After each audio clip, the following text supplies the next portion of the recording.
आज तर मी सगळी भाजी खाऊनच टाकणार आहे रे बाबा. चला तर मग सुरुवात करूया आपला आजच्या व्लॉगला. तर हॅलो, हाय, नमस्ते, welcome to KNB family. So तुम्हा सर्वांचे केएनबी फॅमिलीमध्ये मनापासून मी स्वागत करते. किरण, तर बघा छान अशी सकाळ झालेली आहे आणि आमच्या विरूचं बघा कसं चालू आहे. इकडे उशा टाकल्यात सगळ्या आणि त्याच्यावरती बघा कसं खेळतोय. पडला लागला तर त्याचं काहीच त्याला टेन्शन नाही आहे. आणि बघा सोफा वगैरे सगळं तिकडे सरकून दिला आहे. आम्ही एवढे बॉडीगार्ड झालो आहे सध्या. तर हे असं आमचं डेलीच्या ॲक्टिव्हिटीज चालू असतात. सोप्याला इकडे ढकला तिकडे ढकला असं त्याचं चालू असतं. मधून एक काठी घेऊन आला आहे आणि मी सकाळी सकाळी जे आहे ते छान असे हेअर वॉश केले होते. मस्त म्हटलं चला हेअर वॉश करून घेऊया आणि छान असं म्हटलं थोडंसं बसूया. एक पण 10-15 मिनटं मी बसले होते आणि विरूचं चाललं होतं इकडे बघा समोर माझ्यासमोर खेळत होता. तर अशी त्याची ॲक्टिव्हिटी चालू होती. त्याला म्हटलं बाळा पडशील, तरी बाळाचं काही लक्षच नव्हतं आणि म्हटलं चला आपण पण थोडंसं जो आहे तो मस्त व्हिडिओ शूट करूया. नंतर म्हटलं चला बस झालं आता जे आहे ते कामाची सुरुवात करूया आणि कामाची सुरुवात करायला घेतली. पटापट जे आहे ते पहिले सगळं झाडून बिडून घर स्वच्छ केलं आणि म्हटलं लादी पुसून घेऊयात. कारण की 2 दिवस झालं मी लादी पुसली नव्हती. कारण की बरंच सारं काम होतं, बाकीच्या गोष्टी पण मला करायच्या होत्या म्हणून मी लादी पुसूनच मग घेतली नव्हती. म्हटलं नंतर पुसेन आरामात. आणि जे आहे ते आज त्याचा योग आला आणि म्हटलं लादी पुसून घ्यावी सकाळी सकाळी. आणि म्हटलं कुकरमध्ये आज डाळ भात लावलं होतं. आज विरूच्या पप्पांचं स्पेशल असं म्हणणं होतं की मला ना डाळ भात खायचं आहे आणि मला मस्तपैकी कांदा घालून जे आहे ना लाल वरण खायचं आहे. तर अशी त्यांची डिमांड होती. तर म्हटलं चला त्यांच्यासारखंच करूया, त्यांच्या मानाचं करूया. आणि ते बघा कुकरचा जो डब्बा आहे ना त्याच्या खाली ना मी एक छोटी डिश ठेवते. कारण की काय होतं ना, आपण भाताचा डब्बा वरती ठेवतो आणि डाळीचा खाली ठेवतो, त्याच्यामुळे भाताच्या डब्याला सगळं खालून डाळीचं लागलेलं असतं. आणि तसंच गॅसच्या ओट्यावरती वगैरे ठेवलं ना तर मग अजून ओटा खराब होतो आणि परत ते धुवा वगैरे हे सगळ्या गोष्टी टाळण्यासाठी ना मी एक छोटी डिश घेते आणि ती डिश जी आहे ना ती डब्याच्या खाली ठेवते आणि वरती डब्बा ठेवून मग त्याच्यावरती झाकण ठेवते. तर नेहमी माझं कुकरमध्ये जेव्हा पण मी यूज करते ना तर असं करते. तर ही जी आयडिया आहे ना ती मला बेस्ट वाटते. तुम्हाला कशी वाटते मला नक्कीच सांगा.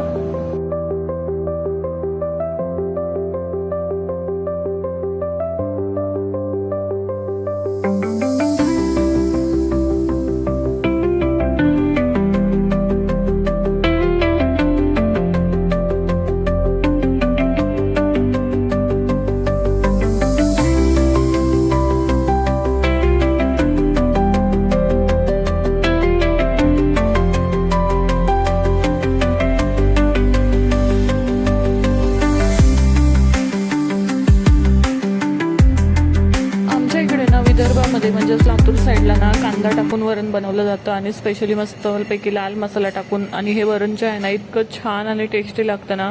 जर तुम्ही कधी ट्राय नसेल केलं ना तर एकदा करून बघा. खूप छान लागतं आणि खूप मस्त टेस्ट होते ह्याची. आणि स्पेशली जे आहे ना ते माझ्या हस्बंडला खूपच आवडते आणि त्यांना हे वरण केलं ना ते अगदी आवडीने जेवतात. जे आपण हिरवी मिरची टाकून येल्लो कलरचं बनवतो ना ते त्यांना एवढं काही स्पेशली आवडत नाही. पण जेव्हा मी कांदा घालून करते ना म्हणतात आज माझ्या आवडीचं झालं आहे असं त्यांचं असतं. आणि कसं आहे ना आयुष्य आपलं जे आहे ना पूर्ण जेवण बनवणं, हे करणं, घरातली कामं करणं, ही काही कामं आपल्याला कधी संपत नाहीत. आयुष्यभर आपल्याला ही कामं करायचीच आहेत. तर आपण कंटाळा करतो की यार आज हे नको हे ते नको, पण आयुष्यभर करायचेत म्हटल्यावरती काय मन लावून तर करावंच लागणार आहे. कितीही नाही म्हटलं तरी शेवटी करावीच लागतात.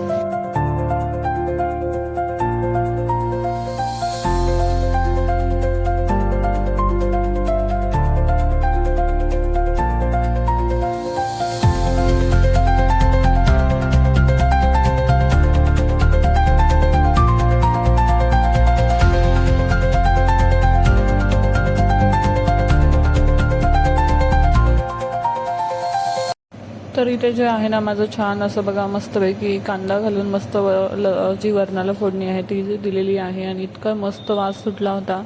खरंच कधीतरी ट्राय करून बघा तुम्ही पण. जर कधी ट्राय केलं नसेल तर खूप छान लागतं हे वरण. आणि म्हटलं चला आज जो आहे तर सकाळी लवकर काम आवरली होती आणि देवपूजासुद्धा केली होती.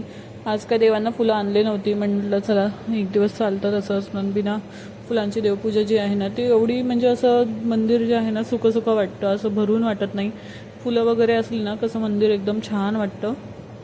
पण आज जे आहे ते देवांना काही फुलं नव्हतीच. आठवड्याभराची फुलं जी आहेत ना ती एकदाच मी आणून ठेवते आणि ते आठवड्याभर जातात. पण आज संपली होती. आणि बघा नंतर आम्ही गेलो आईकडे, कारण की आईकडे माझ्या काकांचा मुलगा आला होता आणि त्याचं बाळसुद्धा आलं होतं. तर म्हटलं विरा जो आहे ना तेवढंच मस्त खेळेल. आणि हे बघा त्याच्याकडे मी कॅमेरा केला ना त्याला लगे कळाला आणि तो लगे हाय म्हणायला लागला. तर मी पण त्याला हाय म्हटलं. तर खूप क्यूट असा हा आहे बच्चू. आणि बघा हा इकडे माझा भाचा, हा सुद्धा इतका अतरंगी आहे. आई ते भाजी नेसत होती तर तो पण जाऊन बसला आणि बघा भाजी निसतोय म्हणून असं तोडत होता आणि तोडत मस्त खातोय. आणि त्याला ना मेथी कडू लागली वाटतं, त्याचं रिॲक्शन बघा कसं करतो, ई करतोय. तर असं ते लहान मुलांचे फनी मुवमेंट्स असतात. म्हटलं आज आईला काय म्हटलं, तू काय भाजी निसू नको, सगळी भाजी आहे ना त्या चिकूलाच निसू देत. तर चिकू बघा मस्तपैकी भाजी निसत आहे.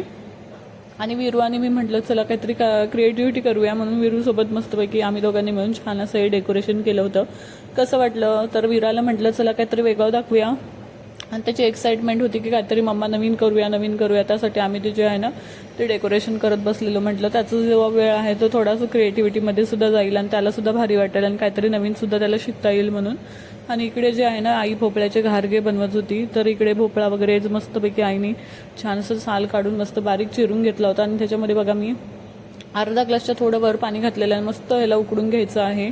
इतके छान घारगे होतात ना, तर तुम्ही सुद्धा नक्कीच ट्राय करा. घारगेची रेसिपी काय मी तुम्हाला पूर्ण शेअर करत नाही आहे, कारण की याला बनवायला वेळ लागणार होता आणि मला जायचं होतं. तर म्हटलं नेक्स्ट टाइम जे आहे ना मी तुमच्यासोबत छान अशी रेसिपी शेअर करेन. आणि हा जो भोपळा आहे ना तो हा आमच्या गावाकडून आणलेला आहे.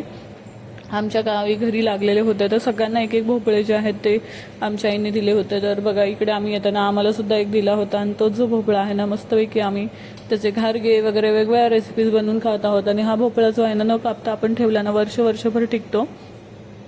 आणि इकडे बघा नंतर जो आहे चिकूचा जेवणाचा टाइम झाला होता, तर विरा जो आहे ना त्याची एंटरटेनमेंट करत होता. कारण त्याचं कसं आहे ना की त्याला जेवायच्या वेळेस ना त्याला काहीतरी ॲक्टिव्हिटी लागत असते, नाही तर तो अजिबात काही खात नाही.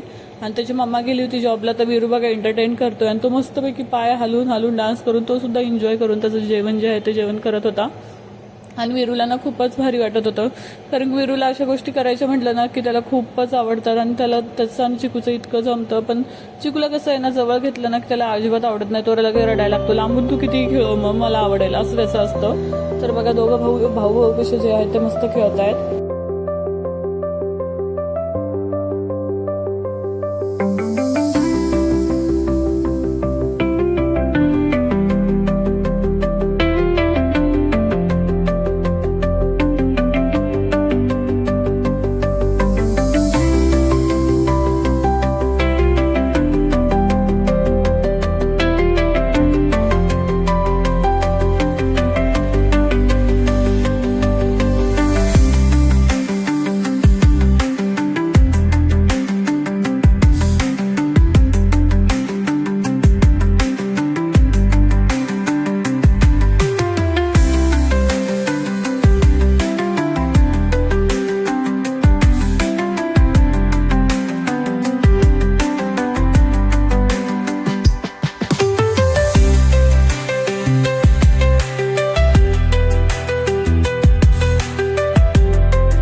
त्यानंतर संध्याकाळी जे आहे ना विरूला घेऊन आम्ही गेलो गार्डनला, कारण की बरेच दिवस झाले विरूला गार्डनमध्ये जायचं होतं. आणि म्हटलं चला आज वेळ आहे तर वेळात वेळ काढून जे आहे ते गार्डनला घेऊन जाऊया.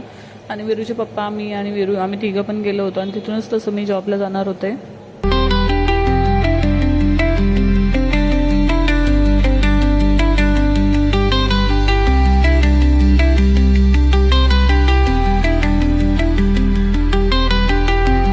विरांशला ना गार्डनमध्ये आलं ना की गार्डनमध्ये ॲक्टिव्हिटीज करण्यापेक्षा आम्हाला मातीमध्ये जास्त खेळायला आवडतं. आणि तर स्मूथ माती लहान मुलांसाठी खेळण्यासाठी टाकलेली आहे ना, तर त्याचं इतकं असतं.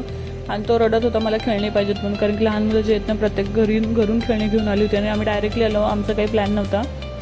आणि हा रडत होता म्हणून म्हटलं त्याच्या पप्पांना येताना खेळणी घेऊन या, ते बाजूला थांबले होते. तर त्यांनी स्टेशनरीमधून खेळणी आणली आणि विरू इतका खुश झाला काय सांगू. ही जी खेळणी आहेत ना मातीमध्ये खेळायची होती आणि ही काहीतरी 200 रुपयाची खेळणी, ती 4च खेळणी होती पण 200 घेतलं. इतकी महाग झाली आहे खेळणी लहान मुलांची पण बघा. आणि तो इतका मस्तपैकी एन्जॉय करून खेळत होता, त्याला खूपच आवडला. आणि आम्हाला ना स्पेशली पाण्याचा जो जार आहे ना पाणी घालायचं, तो मला इतका आवडला. म्हटलं चला माझ्या झाडांना सुद्धा होईल असं माझं होतं. विरूपेक्षा माझीही जास्त खुशी होती की चला माझ्यासाठी पण तो यूज होणार आहे. आणि विरू मस्त आवडीने खेळत होता. तर आजचा डे जो आहे ना तो खरंच खूप छान गेला, मस्त एन्जॉय केला विरूने सुद्धा. आणि म्हटलं चला आता विरू खेळतोय, पप्पा त्याची बघतात, तर मी जाते जॉबला. तर भेटूया, ब्लॉग जो आहे तो मी इथे सेंड करते. भेटूया नेक्स्ट ब्लॉगमध्ये, बाय.